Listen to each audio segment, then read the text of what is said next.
Assalamualaikum warahmatullahi wabarakatuh. Kami kelompok 7 akan mempresentasikan hasil diskusi kami, yaitu arus modal dan bisnis internasional. Arus modal.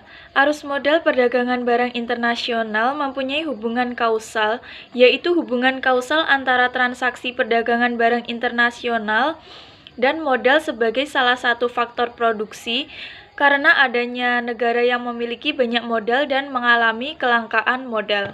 Selanjutnya yaitu sifat umum arus modal internasional. Dibagi menjadi dua, yaitu yang pertama, portofolio investment. Arus modal internasional dalam bentuk investasi aset-aset finansial seperti saham, obligasi, commercial papers, dan lainnya. Yang kedua yaitu direct investment. Direct investment adalah investasi MI dalam bentuk pendirian perusahaan, pembangunan pabrik, pembelian barang modal, tanah, dan bahan baku. Slide ketiga yaitu motif arus modal internasional. Portofolio investment terdiri dari 3, yaitu yang pertama high return, yang kedua risk diversification, yang ketiga yaitu correct direct investment. Selanjutnya yaitu analisis efek kesejahteraan dari arus modal internasional. Analisis ini dilakukan berdasarkan kondisi persaingan. Pada umumnya aliran modal internasional akan diikuti dengan mobilitas faktor produksi lainnya. Mobilitas faktor produksi ini dapat mempunyai beberapa efek positif maupun negatif. Antara lain yaitu yang pertama, redistribusi income, yang kedua, keseimbangan balance of payment, yang ketiga, penerimaan pajak, yang keempat, term of trade, yang kelima, transfer teknologi. B. Bisnis internasional.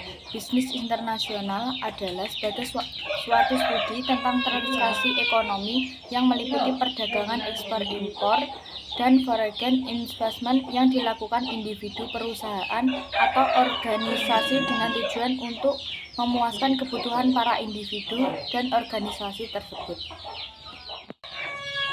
Beberapa perbedaan pokok antara keduanya, yaitu sebagai berikut. 1. Studi bisnis internasional lebih menekankan multi-aspek dan aplikasi transaksi internasional, sedangkan studi ekonomi internasional lebih menekankan aspek teori ekonomi normatif dan transaksi internasional. 2.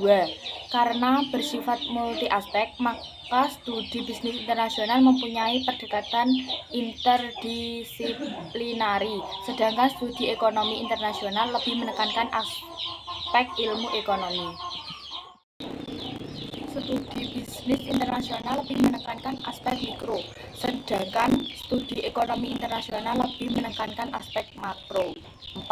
Studi bisnis internasional lebih menekankan aspek manajerial, strategi, sedangkan ekonomi internasional lebih menekankan aspek teoritis.